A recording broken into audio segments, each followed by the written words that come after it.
হরে কৃষ্ণা। ছুটির দিনে ভালো ভালো ব্রেকফাস্ট আর লাঞ্চ খেতে তো ইচ্ছে করে। আর আমাদের স্কুলে এখন গৌর পূর্ণিমা উপলক্ষে বেশ কদিনের ছুটি। তাই মা বানিয়েছিল আজকে পরোটা। দেখতে পেলেন না কিসের পরোটা? এটা হচ্ছে আলু পরোটা।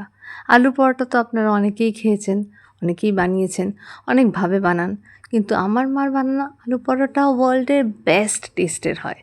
এরকম একটা আলুর পুর ভেতরে তো দেওয়াই হয় স্টাফিং হিসেবে, এবং খাওয়ার সময় আমরা এই পরোটাটা এই আলুর পুর দিয়েই খাই, তো ডাবল টেস্টের হয় এবং দারুণ হয়।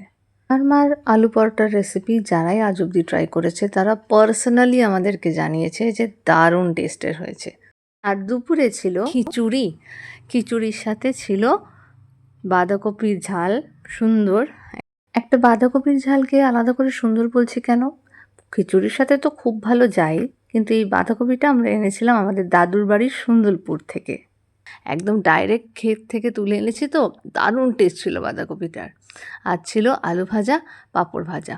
আচ্ছা, এই খিচুড়িটা ওপর থেকে দেখে কিরকম একটা স্ট্যাটিক লাগছে না? মনে হচ্ছে যেন জমে গেছে টাইপ। না, এর মধ্যে কিন্তু এখনও ডাইনামিক ভাব আছে। দেখাচ্ছি আপনাদেরকে, দেখুন।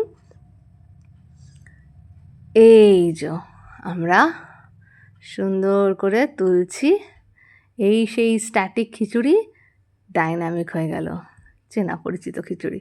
অ্যাকচুয়ালি ওটা ভোগ লাগানোর সময় রেখেছিলাম তো একটু ঠান্ডা হওয়ার জন্য, ওই জন্য ওরকম কেক টাইপের হয়ে গেছিলো, কিন্তু এর তলায় এখনও ডাইনামিক খিচুড়ি আছে। হরে কৃষ্ণা।